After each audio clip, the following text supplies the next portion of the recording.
Yeah, I'm recording.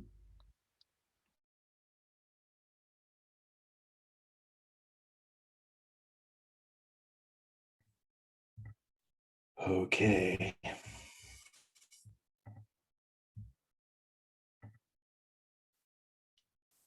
Great. People can see that? Yes, we can see that. Cool. Excellent. Yeah, so thank you so much for the invitation. I'm really looking forward to having the opportunity to talk through this new piece of work that was led by Jessica Spakers, who recently finished her PhD at the Stockholm Resilience Center. So I finished about 4 years ago and she just finished now. And her entire PhD is on fisheries conflict. So I want to talk about this approach, which I think is really relevant to the anticipatory governance Slack. So what I'm going to do today is, we're going to talk through, start off by sort of giving some context around why I'm involved in this paper and sort of where I come from, and then an introduction to the paper itself via a short video. Then go through the methodology for how we sort of built these future scenarios of fisheries conflict. Then sort of share the scenarios themselves, sort of sharing some of the images and illustrations and what we were trying to get with each of them. And then we're going to sort of take a break because I think that I'm going to be throwing a lot of information at you. So I think it's a good idea to just take some minutes to reflect and grab a coffee or something. And then we'll come back, and I look forward to having a good question and answer session and a discussion around the paper and these kinds of narrative approaches. So I came into this project from doing Radical Ocean Futures, which is where I used a science fiction prototyping methodology for coming up with narrative scenarios of the future ocean. There was sort of a blend of utopian and dystopian visions. And this was very much an exploratory approach where I sort of used a scientific evidence base that was actually leftover detritus from a failed attempt to write a much more real science paper that I then used as my evidence base for creating these narratives. And then as I sort of had all this information and started to write one of these stories, I was like, oh, I wonder if there's an approach that is actually valid that could allow you to kind of build out these very kind of science fiction based stories that would be a way that you could bridge the gap between what we know from science and what is likely to change in the future. And that was when I discovered science fiction prototyping. So I used that to build these scenarios. And that was kind of how I came into this project led by Jessica, who during her entire PhD had been focusing on conflict futures. And she'd done this really excellent work in building this fisheries conflict dice, which was the first one of its kind, where she gathered around 150 conflict events over the last sort of 40 years to try to show how fisheries conflict is developing. Because one thing that's really clear in the oceans is that many of us have, in the past, thought of the oceans as being sort of empty and not much kind of going on, maybe a few fishes out there doing things, the odd naval battle.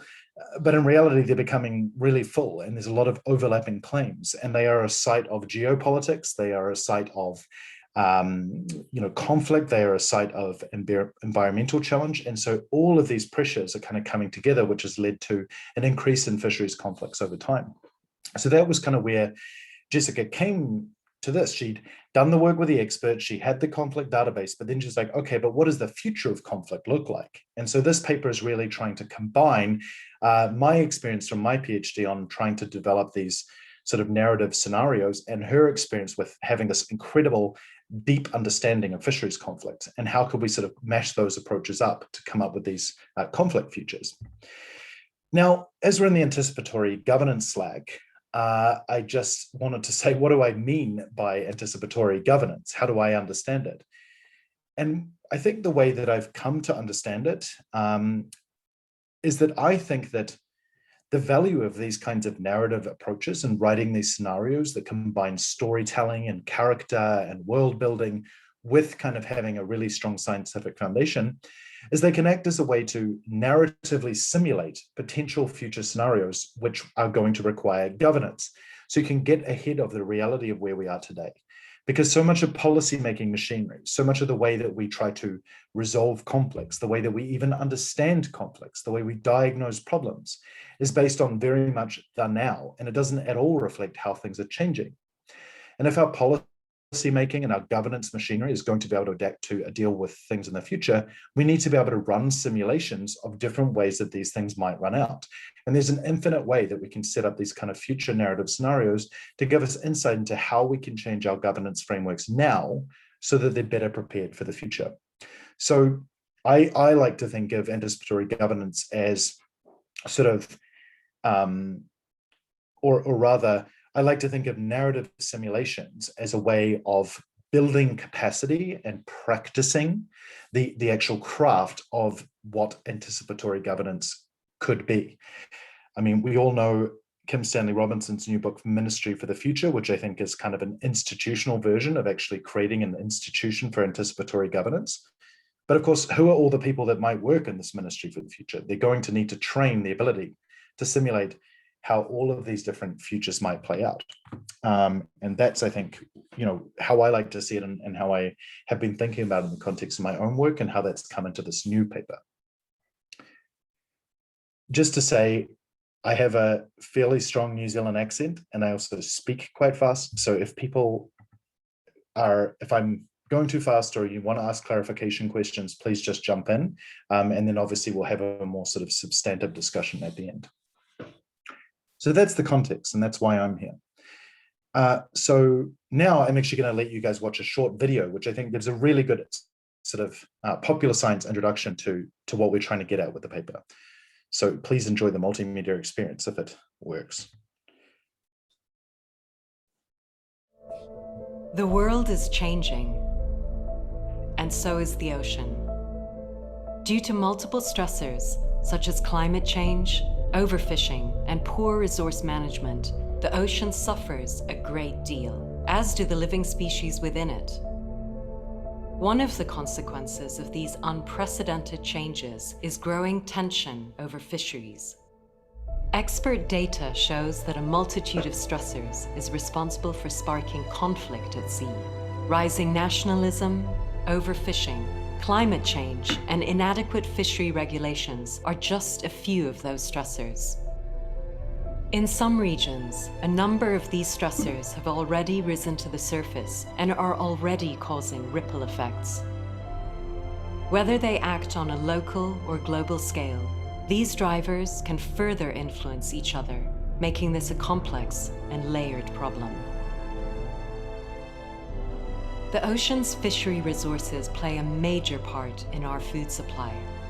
When fish populations become threatened, our global food security will be challenged.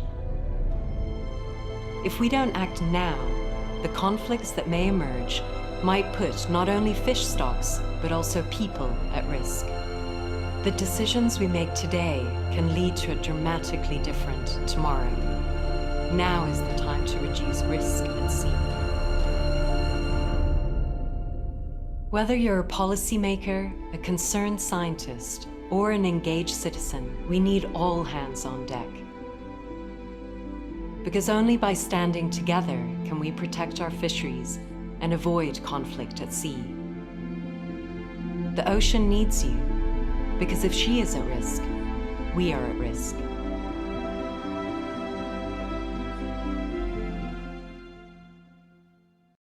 Cool.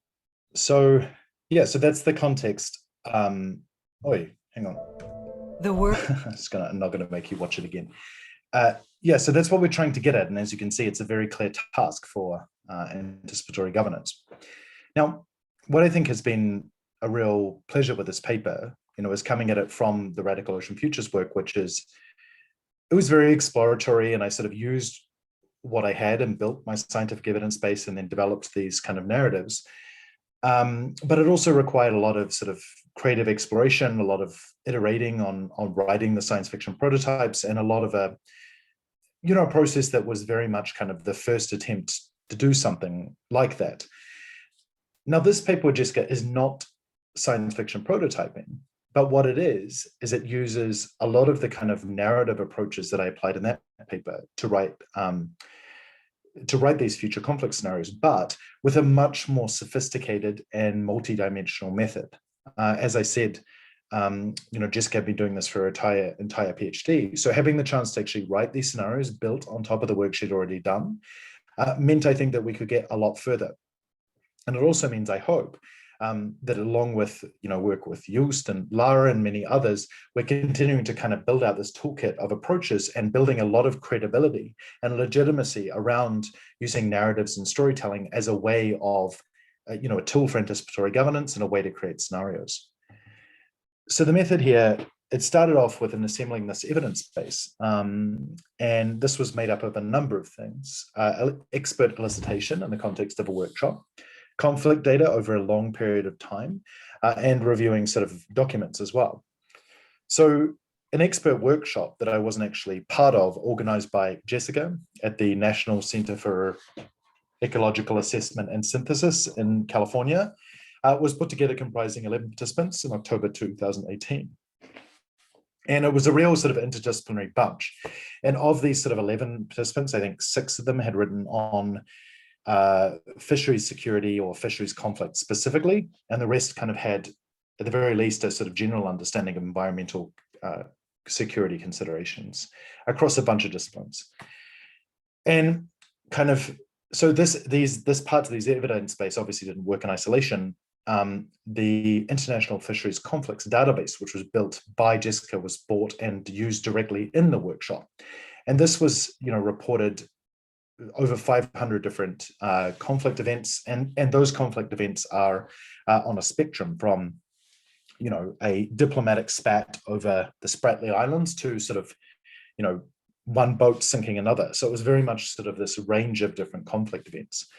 And so the last 10 years of that was actually used kind of in the workshop, and then afterwards as a sort of an additional way to work out how we should decide on the case regions and how we should sequence the scenarios. And then we also use secondary literature, so peer-reviewed papers, in terms of validating the information that both came out of the work in the workshop and also the database. I mean, it was a really nice method because it very much has that idea of triangulation. Each method sort of supports and validates the other, which led to, when you're actually creating the narrative scenarios, the science behind them and a lot of the kind of ways that we're talking about the drivers and the conditions and the elements that are included in those scenarios is very robustly supported, while of course still trying to allow for creativity. So then the scenarios themselves were constructed by, of course, first defining what we meant by fisheries conflicts on the basis of the discussions at the workshop and the literature, because you need to, if you want to write a set of, they can be diverse but somehow connected scenarios, they need to share an understanding of what we mean by fisheries conflict. Then we selected 4 regions in which to set the narratives. Now, I think this is kind of interesting actually, because we got some pushback in review about like, well, why haven't you written 4 scenarios in one region? Or as many of you know from reviewers, when they say, why didn't you just write 4 scenarios in each of the 4 regions? And I'm like, yeah, okay, thanks. Do you want me to spend my entire life writing this paper? No. Very unrealistic. But we decided to actually focus on regions that were identified from the scientific evidence that appeared to be kind of prone to conflict, where there was an increasing incidence of conflict events over previous years, and where we felt like this is a really interesting arena. And I think that sometimes actually having the chance to be kind of diverse like that allows the scenarios to sort of speak to each other, and you can get some really interesting kind of findings that across the scenarios. Third, we identified sort of drivers that have already or could continue to accelerate the occurrence and intensity of fishery conflict. And then we extracted the likely future trends for each of these drivers and conditions in each selected case region from all of the supporting literature. And so then we could really capture stuff that is emerging but not sort of in the mainstream yet, because you don't want to write scenarios that are already out of date before you write them. Then the next step, once you've done that, is to draw together the different drivers, the conditions, the trends to actually create the scenarios themselves using storytelling techniques. So we use these sort of clusters of ideas that were the foundation of each scenario as the kind of core of the scenario, and then use storytelling to kind of build them out and iterate them.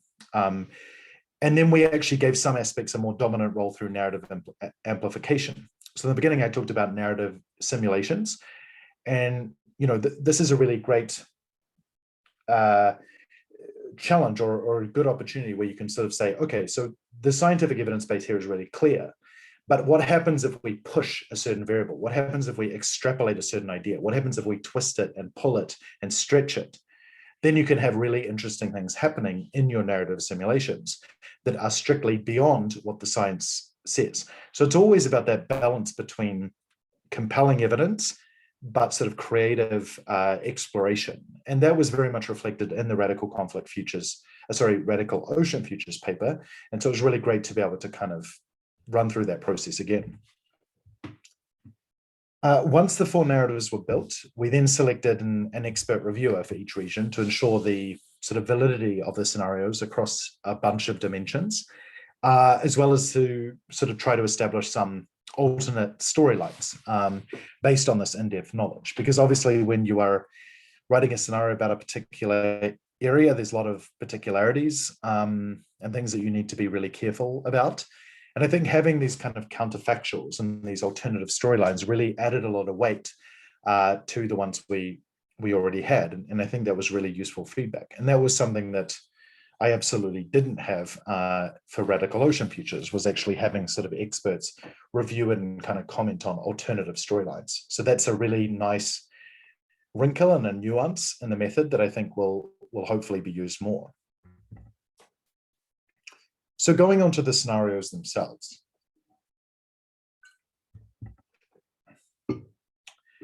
So what you're seeing here and what you'll see for each of the scenarios is we built these sort of animated GIFs or sort of illustrations which sort of show how the scenario moves over time.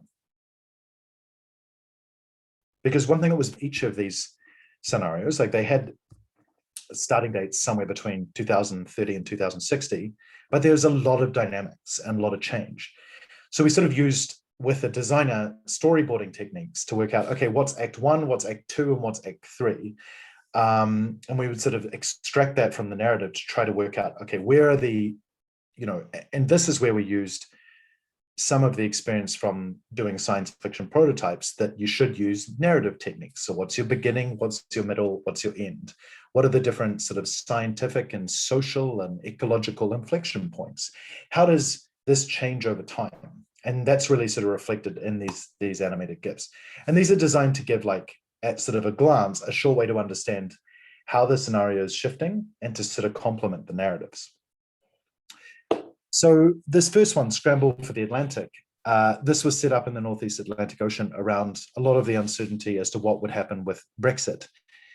As is often the case, the actual absurdity of what has happened in real life sort of has still outdone the scenario. I mean, I think when you had Lord Mogg, this horrific Tory British politician kind of lying down on the benches talking about how he didn't give, doesn't care about what happens to the fishermen, or they'll be fine, was far beyond the absurdity that we managed to achieve with our paper, with our story. But now I'm going to give you a little bit of an excerpt by reading out sort of a section of each of the scenarios. But before I do that, what you're going to see as I introduce each of the scenarios is on the right, this kind of shows you a visual representation of what the scientific kind of evidence base looks like and how we've identified which of the drivers and conditions are, on the one hand, relevant to the scenario, and then which ones specifically have been kind of amplified and combined to sort of reflect the character of the scenario.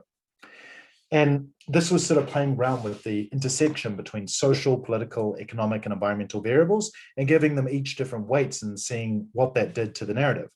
So you can imagine that using this approach, you can kind of combine these different drivers and conditions in different configurations, and you get sort of different ways in which that plays out into a scenario. And one thing I think that's quite different about this approach to both sort of ocean futures and the way a lot of scenario systems are set up is that it's not the two, well, it's not a strict kind of delineation between these are bad scenarios and these are good scenarios, or this is utopian and this is dystopian. Instead, it's much more about, does the conflict escalate or is it transformed into something else? Because one of the key points we make in this paper is that conflict itself is not a bad thing. Many of the times we know that if we actually want to create change, there needs to be sort of conflict and tension and heightened, butting of heads. But at the end, that conflict can either be really unproductive and lead to armed military conflict or other kinds of like unproductive escalations, or it can actually lead to a complete transformation of the system and something new coming out of it.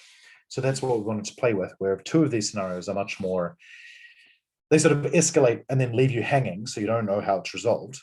And then two of them are much more about, okay, so here's a more sort of positive, like transformed scenario. So this one was sort of in the style of, a little bit absurd. So I'll just read that out. And we can talk about this in the Q&A, but we tried to kind of have a distinct style and a form for each of the scenarios, because I think that sometimes when you try to make everything sound the same, or for all the scenarios to kind of follow the same rules, it can get very hard. It should be really about finding a voice and a form for the narrative or for the scenario that actually works best for the kind of story that you're trying to tell and the points that you're trying to make. Outraged. This is not a matter of our honor and some misguided quest to reclaim ancient lost glory. It is a matter of rights. We do not need the European Union or anyone else, for that matter, to protect what is rightfully ours. Historical catches are a key factor in determining fishing quotas, and we have always caught mackerel and herring. The United Nations Fish Stock Agreement clearly states that historical rights matter, and that even if the fish shifts its distribution, our right to harvest our fairly allocated and agreed quotas remains in effect. We are allowed access to your surplus stocks. This is a blatant violation of our rights under international law. So what you can do with these narrative forms is also say quite a lot in a short period of time and get at certain themes. So here we were trying to get at misinformation. We're trying to get at loss of trust in science. We're trying to get to the fact that the Britain here are trying to argue for their rights on a stock that is no longer there, and that when they pulled out of a political and institutional arrangement that would allow them to make those claims. Because in this stock, the mackerel, which is very clear in the science, and the herring are all moving way up north. So you could very easily, within a few years, have a situation where everything that Britain used to fish is no longer there. And this is, again, with anticipatory governance, you could think like, okay, well, if we can already predict with some accuracy how certain species or what might happen in certain ecosystems, why are we having discussions about stuff that's in the past and what's happening now when we should be having discussions about how things are going to change? We need to anticipate and build institutional and governance structures that are going to be able to prepare for that future eventuality. It's nothing more frustrating than having a situation when people act like massively surprised. It's like, well, we know that this is going to shift, so you need to do something about it. But there's still a lot of fear, I think, to do that, and a worry that there's no public legitimacy to discuss or plan around something that doesn't yet exist. So moving on to the next scenario, this is Remodeled Empire.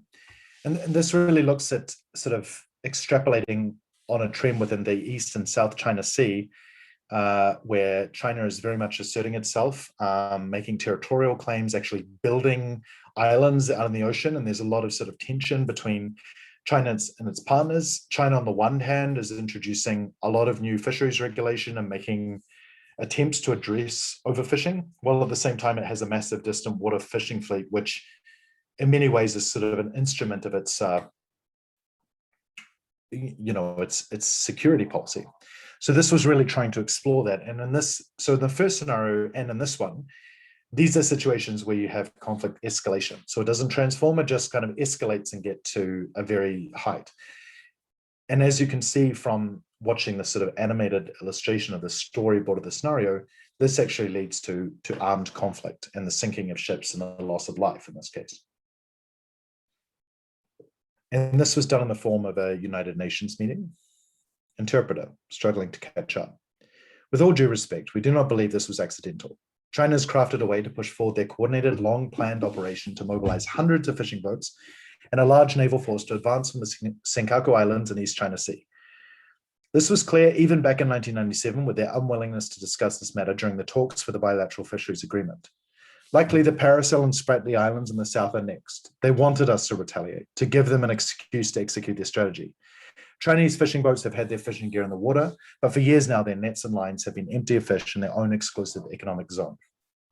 So here, if you look at the actual different variables that we're highlighting, we're sort of highlighting the sort of social pressure, that China's under to sort of feed its own people and also other countries in that region. The use of fisheries as a tool of geopolitics, issues around territory, the fact that the stock is declining and that the East and South China Seas are quite polluted, and then you have a massive increasing demand for seafood and hugely increasing fishing effort, and that those things just simply do not add up. And this scenario also plays around with different kind of perspectives. I mean, it's each of the sort of ASEAN countries, the EU, the United States, China, they're all sort of share their different kind of perspectives. And this really shows how in a situation of kind of escalating conflict, these different sort of discourses and narratives and ideas and ideologies all coming into play means that things can radically spiral out of control. And then no one has the truth, no one is right, and no one is strictly wrong. But you end up getting a situation where it just sort of rolls into a conflict. And so this also kind of points to the fact that running these kinds of simulations to see where are the points of vulnerability, where are the points of insecurity, where are the points of things that are non-negotiable. If you can explore those, maybe you can sort of think about how you would design a policy forum or something else to try to address those things and maybe resolve this kind of these escalating conflicts in a more productive way. So moving into the next scenario, where are we? Yeah.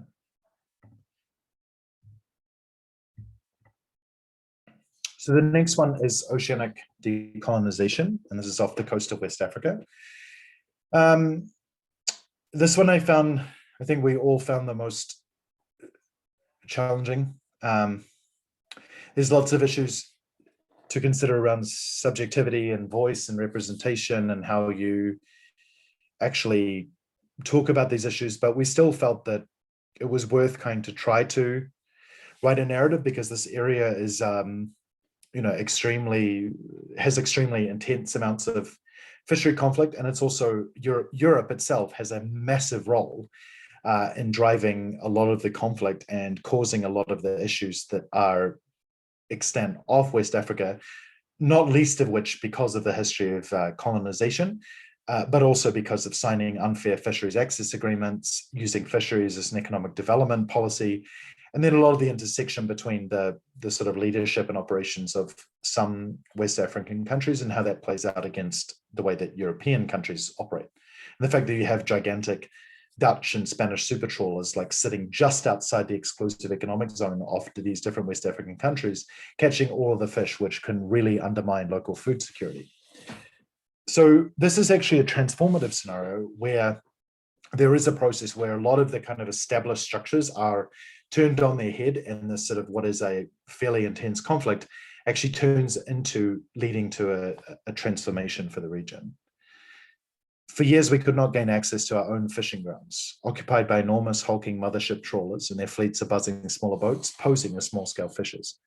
We were forced to buy back fish landed by international vessels at 5 times the price. Out of frustration, the rebel movement grew, with some fisher people setting up headquarters on a rusty decommissioned oil rig. We'd already teamed up with the vigilante sea wolves to make a stand and push away these vessels from our coasts, but many of us were losing patience. It was honestly feeling like a losing battle because we knew our rebellion would never make a difference as long as these access agreements existed. So the previous scenario was in the form of kind of a transcript of a UN Security Council meeting. This one is in the form of a sort of a podcast interview with the person who sort of led this ocean decolonization movement. And here you can also see that, so on the background of this scientific evidence base and this working with experts in the fisheries conflict database, we've once again sort of taken out of the background and sort of amplified specific variables, and then the scenario reflects how they play with each other. From the unequal distribution of benefits is the major one, represented by these fisheries access agreements, to the sort of nature of the way fisheries management operates off the coast of West Africa, to sort of intense extractive activities, processes of unfair economic globalization, increases in fishing effort, and the sort of problems around unequal levels of technology in the same sort of fishing space, and seeing how those kind of play out in the scenario. And yeah, so again, this sort of leads to there being a much more sort of local control of fishing grounds, a sort of confederated West Africa renegotiating all the fisheries access agreements and taking control, and then being able to grow kind of alternate economic activities that are not reliant on sort of legacy colonial relationships. So we're playing out with a bunch of these different things. And again, I think that this is interesting how with these sort of narrative simulations as a tool for anticipatory governance, you can play around with a lot of things that if you sometimes kind of have it in a very straight way in a fisheries meeting, people get very uncomfortable. They don't want to talk about colonization. They don't want to talk, they just want to say, well, yeah, but okay, we don't need to worry about that. Let's just focus on the sort of economic stake, or how much do you want to negotiate for this? Whereas these narrative simulations give you the chance to kind of play out a lot of these things and hopefully explore and bring to the surface a lot of things which are really important for resolving these conflict issues, but aren't often discussed. Finally, and this is the other sort of conflict as a transformer scenario, this is set in the Arctic Ocean in 2060. And here, I'll just let you watch the animated GIF for a bit. But here, this is also the idea that the Arctic right now is a really interesting area because you have a lot of fish stocks. So the ice is melting, which means for the one hand, there's a lot more available fish to catch. Secondly, a lot of the fish that you can currently find off the coast of the UK or other places are moving north. So there'll be even more fish. At the same time, you have a lot of competition because it's opening up a bunch of new oil fields and gas, and there's a lot of countries wanting to exploit resources in the region. And at the same time, we have this reality that the carbon bubble is getting bigger and bigger and bigger, and at some point it's probably going to burst. And of course, the Arctic is the most expensive place to exploit oil in the world. So if you kind of play out with these dynamics, what might happen? And the other thing we explore here too is the fact that a lot of the kind of areas in the Arctic are either controlled by or lived in by many diverse indigenous groups from a whole bunch of different countries. And here we tried to explore, well, what would happen if they were able to kind of take a leadership role and be part of driving this transformation. So today I'm here to celebrate with you all, a celebration of our renewed international Arctic cooperation. Not so long ago, we were on the brink of conflict. So standing here in front of the Arctic Council with all heads of state present feels like a true victory. I'm speaking today not only on behalf of my fishing company, Sako Fishing, but also on behalf of Polar Renaissance, a pan-Arctic initiative by Indigenous business leaders that's passionate about the Arctic, its people, and its future. I want to start by reminding us all why our Arctic unity, though still fragile, is such an achievement. So this is in the form of a speech by this sort of Indigenous fishing CEO, who's kind of sharing the progress that's been made and the sort of going through a crisis and going through a process of escalating conflict, and then how that's transformed. Again, using these narrative simulations as a way to push through things that many people are saying, well, that's an intractable conflict. There's no way you're ever going to be able to get through that. But if we don't simulate it, if we don't try, if we don't keep experimenting with ways of getting through really, really complex and difficult governance things, then we're never going to be able to move to better kinds of futures, because we're just going to keep perpetuating what exists in the present. So this combines climate change, stock migration and shifts with pollution, then obviously the extractive activities in terms of oil and gas, increasing fishing effort, and once again, unequal distribution of benefits. Uses those as the points of amplification, then remixes them around to get to the end point of the scenario. So those are the 4 scenarios, and I've tried to kind of talk a little bit about some of the major findings in the paper as I've gone through. But I think that if you want to read the full paper, read the full scenarios, check out the visualizations and all the imagery, you can head to the sort of conflict section of the Radical Ocean Futures website, and it's all there. But yeah, as a final point, I think I would just say that it's been really great to kind of explore this using a much more comprehensive and rigorous method for actually writing these narratives. I think that hopefully will make some people who are maybe not willing to go all the way to science fiction prototyping still willing to explore using narrative and storytelling techniques to create more sort of compelling scenarios. And of course, these act as I said, narrative simulations, which I hope will help with the process around anticipatory governance, but they're also act as communication tools in themselves, where there are ways in which you can describe quite complex science. You can talk about the intersection of social, environmental, and economic variables in a really interesting way. So they're really, really powerful tools for actually explaining the complexity of the world we live in that many other tools don't do, and certainly not most scientific papers. So in that sense, this work shares in the spirit of the Ocean Futures work. And I think that, for Jessica, it was a really great way for her to take all of this data and evidence she had of the shift of conflict and then actually sort of extrapolate that into the future and show the implications of that knowledge. And I think that's really powerful, because we're sitting on so much science which sits sort of in the past and the present, and we have such a good understanding of what's happening, but we are sometimes not brave enough to try to throw that into the future. And I think that hopefully Jessica's example will encourage more scientists to be willing to do that. Thank you. I still find it weird to just stare at a screen, but I hope people are still there. Yes, thank you too. We're still here, and some people have joined, as you can see. Mm-hmm. Cool. I don't know. We suggested taking a break now, but I mean, maybe people just want to leave it up to you. Let's, yeah. I mean, maybe just dive in. I don't know. I don't know what people are up for, but we usually don't take breaks, but we can if that's what people want. What do you think, Andrew? Are you ready to dive into the questions, or do you want a break maybe for you?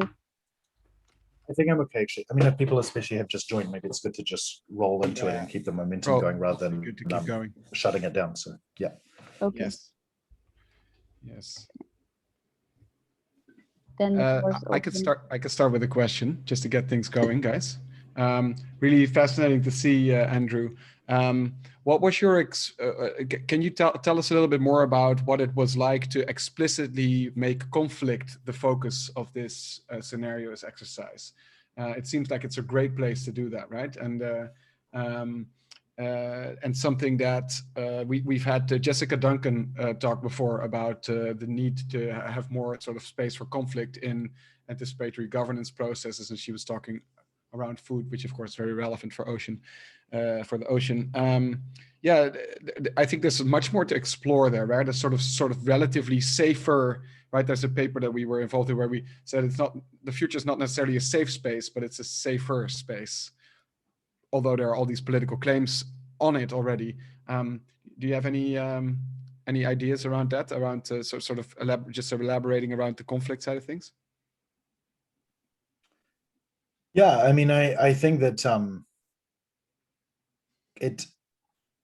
I would say that it's also, in the previous work that I did, I think that I had some conflict, but it was kind of something you sort of, I don't know, you have it in to kind of get you through a specific situation or to create some kind of new reality, but you don't necessarily focus specifically on what the conflict is, what the political claims in fact are that sit behind that conflict, and how, they're kind of kind of playing out. So I think the opportunity to really focus on the conflict as not as a narrative device to kind of move you through a story, not as a, oh, well, you know, any good story needs to have conflict. I mean, we all know from a science fiction perspective the frustrations of the writers on Star Trek dealing with Gene Roddenberry, who demanded that nobody in Starfleet ever has conflict with each other.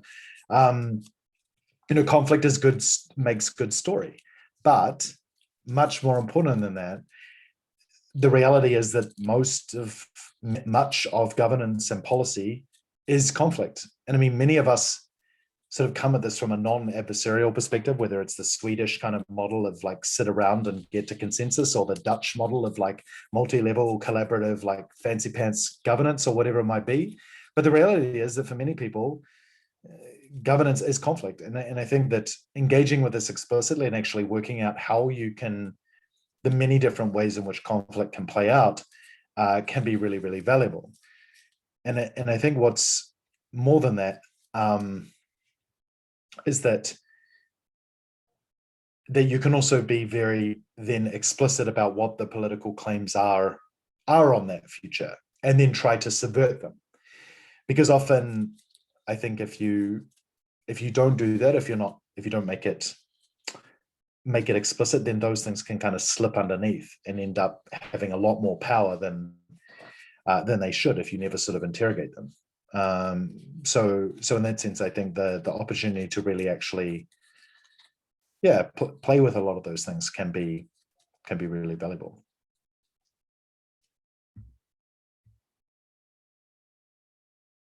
I don't know if that answered your question, but I just wanted to give other people space. I have many more questions about this, but I won't take up too much space. Yuli, go ahead. I have a lot of questions that I could ask. First of all, thanks for the talk. It was really great to hear. I love your work. I would say that probably your work is what inspired me as a designer to go into academia and pursue a PhD in the first place, to see that practice-based and creative methods can be used in academia in such a beautiful way, that the creative process is being respected as itself too. That is probably one of the key things that led me here. And Jos is now my supervisor, so he can thank you. We can both thank you. But basically, the questions that I would have, and maybe I missed it if you mentioned at the beginning, is who are you trying to engage through this scenario work? So what is kind of like your target audience? And if you have any specific or just like even like vague kind of like goals with the work that you are doing, that is one thing.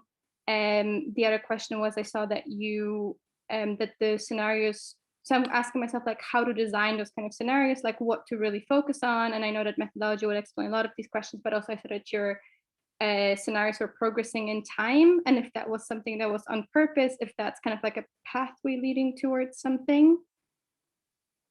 I'll start with these two. Cool. But thank you first. It's obviously always nice to hear that you've had an influence on someone's work, and that bring in more people to really sort of take this forward and develop these ideas. So that's fantastic. In terms of the target audience, I mean, frankly, I would say that the Ocean Futures target audience was super smart nerds sitting on their ass watching Game of Thrones and enjoying their privilege, and not focusing on actually doing anything about the issues that matter. And they would just go and invent an app and say, well, look, I've fixed it. And that those people are really compelled by science fiction, and that you could actually like use these narratives a way to cut across a lot of the kind of media detritus and get them to actually engage with something that matters through connecting them to something they love, like science fiction. So that was a very kind of specific, I guess, like opportunity and frustration that I felt. With this paper, I think that it's not as defined, especially because I sort of joined, Jessica's project. But I think that a lot of the time, it would be people who are like policymakers in environmental security, or people who are dealing with kind of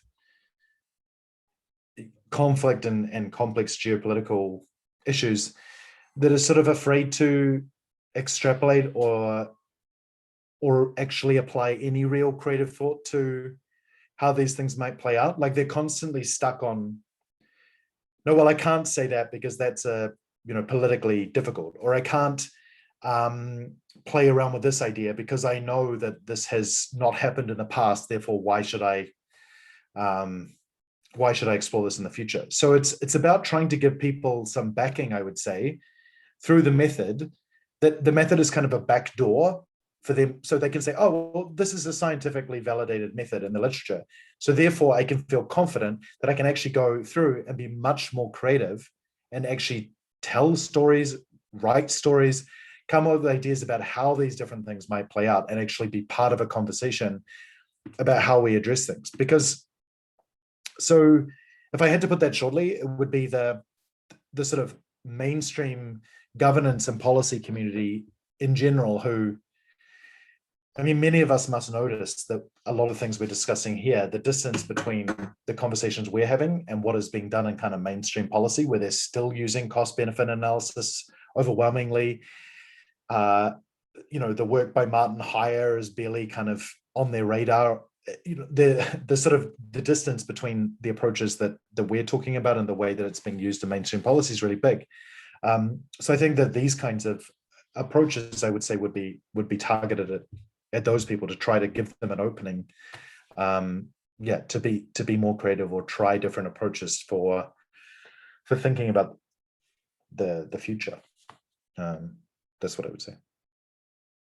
And then, was that both questions? No, you had another one about progression of stories. Yeah. I mean, we felt that fundamentally conflict requires time.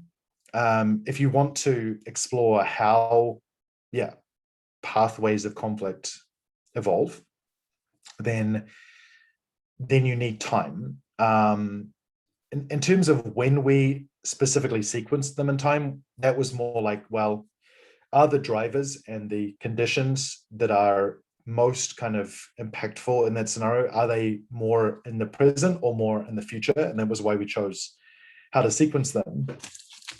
But as I said, the pathways being explored are, in two of the scenarios, these pathways are towards either they have transformed conflicts or they're on the pathway to doing so, or the other pathways are they're sort of escalating to the point of where they would go. But it would be so interesting for people to maybe even write like sequels to those stories, because as we know, nothing is ever done, and that's why I sort of focus on this, that writing these scenarios, the actual what the scenario says is much less important than the process of writing it or engaging with it.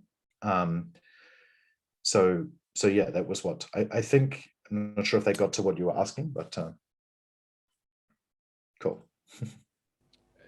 Just a quick comment that we used sort of narrative story writing like this in a workshop led by Manjana Milkoreit, where we developed a game, and it was like a climate tipping points game, and people were making all these super intense decisions, and then we jumped ahead 100 years into the future, where people got a story like an unfinished story about the consequences of the gameplay, and then they had to write the rest of the narrative themselves. And that was very effective. Like it was very narrative, like it was really like a scenario fiction. And then they had to write the rest of the narrative themselves. And it got really emotional because they were sort of narrativizing.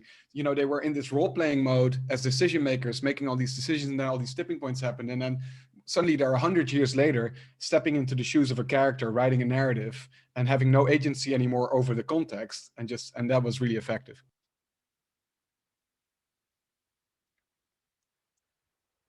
Okay, I think Sinhei, you have your hand up. Yeah, I have a question. Thank you for the presentation.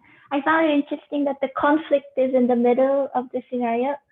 I don't know, because I didn't read like lots of scenarios, but in many like mainstream global environmental scenario, it's like conflict is just very generalized, like cooperative world or like non-cooperative world. But I thought that this like political conflict and this power structure in very detail means a lot, because it's like very different, right? It's just like cooperative, non-cooperative doesn't really mean anything.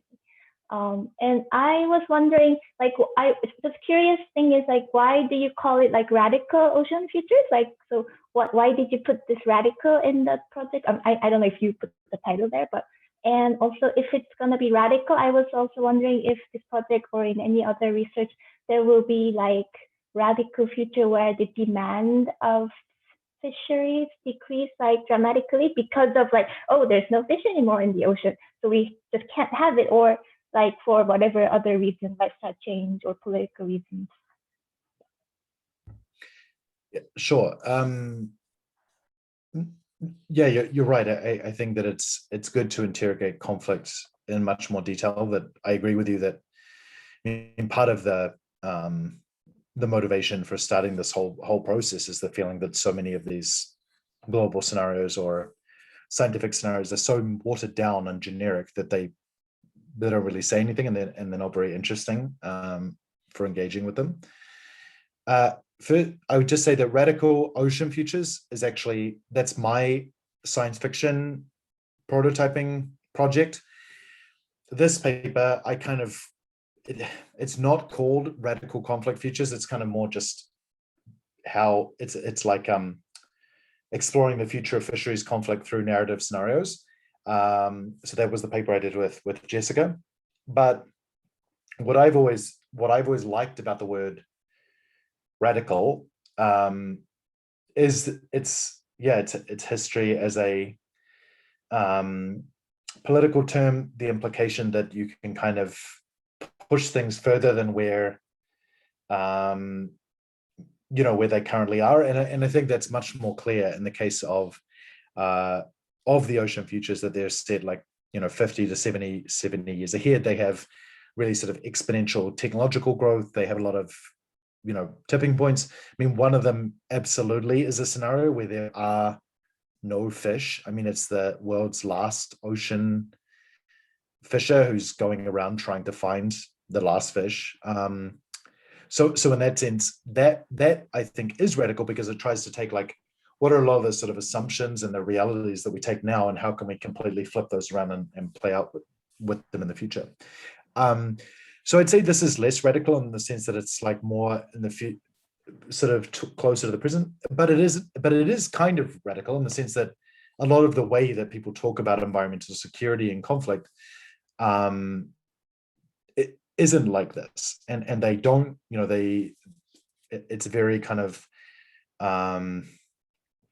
bound up behind diplomatic convention or certain ways of doing environmental security, or very kind of weighty in the sense that it doesn't, it's hard to actually work out like what people really feel about what's going on. So in the sense of trying to strip away a lot of that and actually get to some of the heart of what some of these conflicts are about, in that sense, I guess it could be radical, but yeah.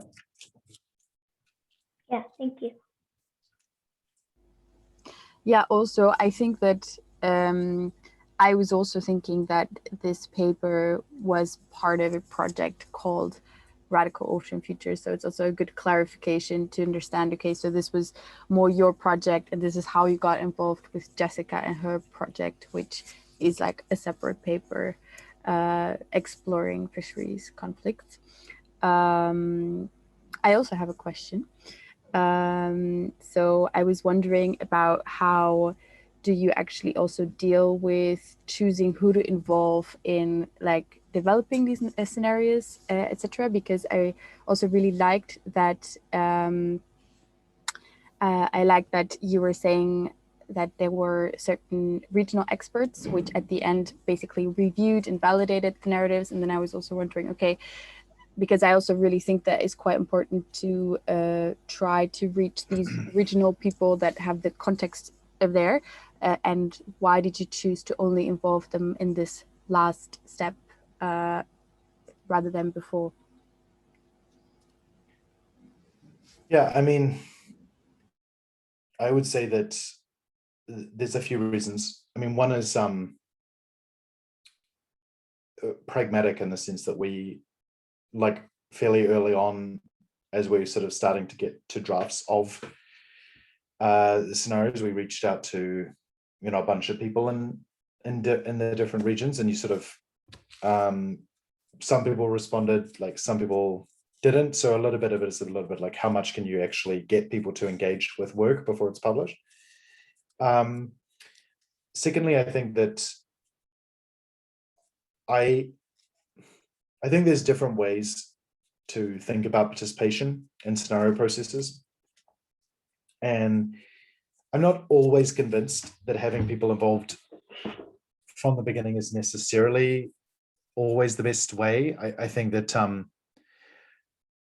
at least what I did with Ocean Futures is that you sort of create the scenarios, then you put them out in the world and then have people kind of respond to them and use the imagery associated with that for people to kind of craft their own narratives and different things. I think this paper is a bit different in the sense that because it had very specific regional focuses, I think in an ideal world, if we'd had, because this was like a paper at the end of a PhD, it didn't have any sort of direct funding associated with it, and it wasn't sort of its own project. If I had the opportunity to design the project myself, then yeah, I think that you would add an entire new layer, which is actually either go or run a set of workshops and seminars with the people in the different regions to kind of nuance and rewrite the scenarios. And then you would either rewrite it so that you had one that much more sort of reflected a lot of different perspectives, or you would have a series of different scenarios, or sort of like a scenario and then a set of responses. So we got to that in a very minimal way with having sort of a regional reviewer, but you could do it a lot more comprehensively, I think, in terms of that. So yeah, it was partly pragmatic. It was partly the way that the project was set up, the fact that we sort of wanted to move it through, but then also partly the fact that these kinds of creative processes, and when you're writing on things, the more people you have involved, the harder it is to come up with something coherent too.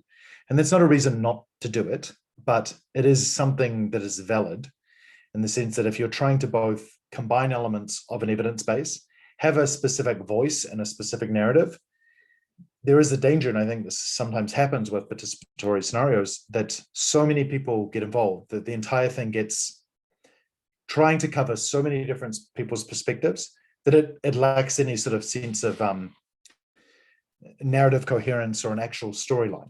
So I think that there's probably a lot of work to be done on developing participatory methods that, on the one hand, include and are representative and bring different people's voices in, and especially with issues around,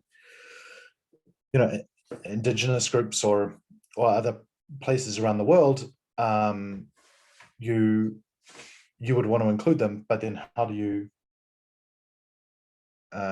one sec.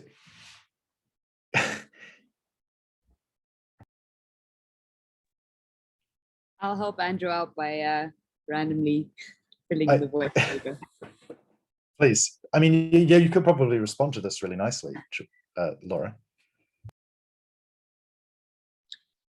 I mean, yeah, as you say, it's something that we struggle with. I think what is quite cool, and we were just chatting about it this morning about some of these methods that we're thinking of doing to get a wide enough sense of diversity, to be very targeted in terms of how we include that diversity of perspectives, but to be able to try and use different kinds of tools to widen the material that we actually use to derive the narratives from. So just responding to Julie's question about involving people in the writing of the scenarios, not quite sure about that perspective. I do think writing needs to have some sort of coherent to it, and so maybe just have a few people involved in that, but you can have discussions around the characters and the types of main shocks that could be involved, but to use things such as surveys to get people's ideas. So if you're thinking of a seeds approach, which I think most people are familiar with, to be able to almost crowdsource those kinds of ideas that are the building blocks for the kinds of stories that you want to generate. So you are getting people involved, you are getting those diverse ideas coming in. And then another interesting technique, which a friend and colleague of ours, Pat Keyes, has just been using, which is sort of to go through the existing literature in a particular area. So he's working in the Arctic at the moment, but to sort of use a more computational, quantified sort of textual analysis to be able to actually come up with what are the main emerging themes there to make sure that we're not being biased in essence in terms of sort of the kinds of inputs that we have, but there is some kind of clear, this is the existing literature that says these are the things that are important to talk about, and you can use that to see how well you are taking those on board, potentially introduce them as wild cards, as a suggestion we had. So I think we are learning sort of new techniques as we go along, but we needed to have these initial processes first to sort of realize, okay, cool, it would be really great if we could sort of address this gap by doing X, Y, Z. You need to have done it first, I think. Yeah, and I mean, one idea that I've never been able to do, but I keep thinking it would be so amazing to run. I mean, there's these like climate fiction competitions and things, but how could you invite like artists, designers, and authors to submit like short kind of short stories or like glimpses or vignettes of the future, and then have the best ones kind of come to a very large gathering where you would actually run a participatory process to have them kind of write scenarios with a couple of professional science fiction authors or writers of literature to kind of develop those things forward. So I think there's no shortage of ways in which this could be done.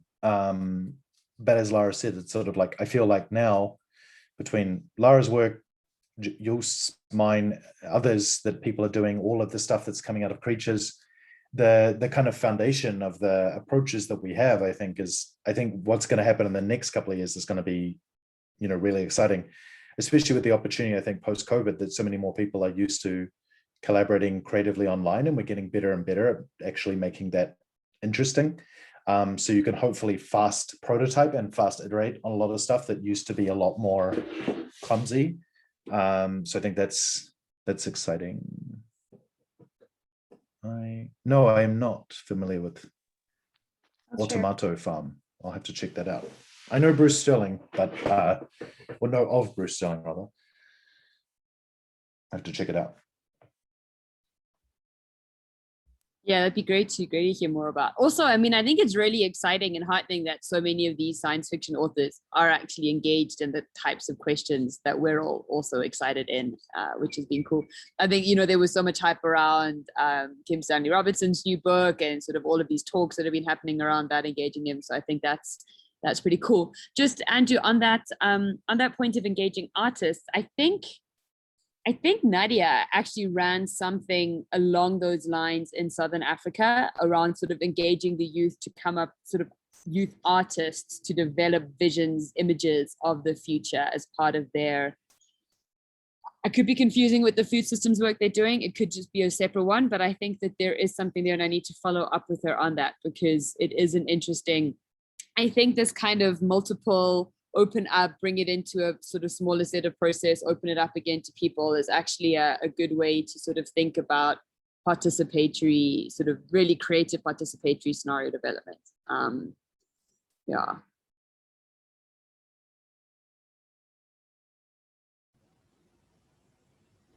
Yeah, and I think that it's also, I think we're starting to get more sophistication again with this paper in terms of the methods to bring like more ways to make scientists feel comfortable into the project and more examples of how you can include artists, designers, authors in a respectful and open way where they're actually properly part of the process as opposed to being kind of just, brought on to make something kind of look pretty. So we have a lot of experience from kind of both ends. And then in the middle, a lot of experience with actually designing better and better participatory processes. So I think that, it's going to be really interesting to see what the next generation of these kinds of things looks like being done by, some of you guys here, and Julie, Sarah, others. Do we have any more questions? Oh, Julie. I would still have 1,000, but I'm just going to pick my most important ones. Have you been engaged in any experiential futures work? Or would you have any kind of like ideas like how you would want to apply it for your work, I'm guessing? Yeah, I mean, I think I've had discussions around ways in which I would want to play with this more experientially. I mean, one way is I think that it's not experiential, but it's sort of on the way. I mean, having produced the kind of voiceovers for the Ocean Futures, so people can, like, I just had the Ocean Futures work has actually been in 3 art exhibitions, 1 in Germany and 2 in Finland. And the latest one in Finland didn't even use the images from Simon. It just had the text and the kind of voice of Lan, who did the story, and you would just sort of sit there and try to be in this moment and experience this future. And I've thought a lot about how you would turn these kinds of things into theatre, and actually doing it more like sort of interactive fiction. And then one idea I have had that I haven't been able to play around with, but you know, LARPing, like live action role play, it's actually gotten really people are doing some really interesting things, obviously, with COVID, having not had the chance to meet. And there's a lot of sort of online versions of LARPing. And at the same time, you have really sophisticated LARPing groups like Nordic LARP, who are developing scenarios around specific societal problems, post-COVID futures and different things like that. And I thought that one really interesting way to do that would actually be to have professional LARPers facilitate kind of an ocean or a biodiversity futures LARP, where you actually bring a whole bunch of people and have them inhabit completely different roles, and then have the futures emerge out of the experience of actually playing those roles in the future. Obviously, this builds a lot on what Joost was saying with the game design that he made with Manana. So I would say that I think it's a logical, and it would be a really interesting kind of next step to see how you could do that. But it's just small experiments at this stage, I would say. Very cool. I just shared a few more links of things. One thing that I think could be interesting, especially for the Fisheries project or Seas project, is that there's a Dutch escape room company called Sherlocked, and I haven't played them, but I have won a bunch of awards, and they're designing a mobile escape room about rising sea levels. And I know it's been on pause for a long time because I think they really struggled to get funding, and now it looks like it's a mobile escape room experience. I don't know what they mean by that, but this is something that could be really related, and they're good friends of mine. So if this is any interesting for you to pursue, I could connect. Yeah, I mean, it looks really cool. I mean, it sounds like we should have a follow-up conversation, Julie, anyway. So many things to discuss.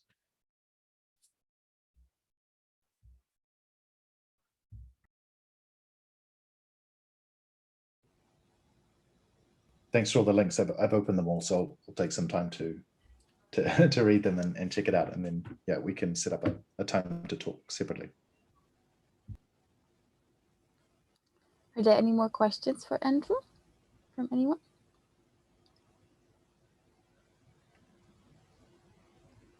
Wow, I don't think I've had that before. People don't have questions anymore. I'm just not gonna like monopolize the conversation.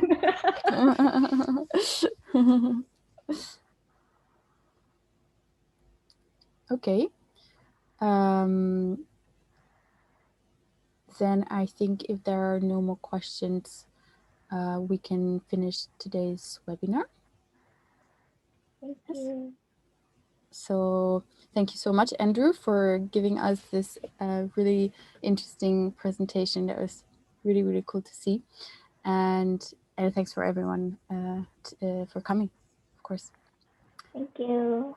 Thank you. Okay. Everyone. See you next time. Bye. Bye. Thank you.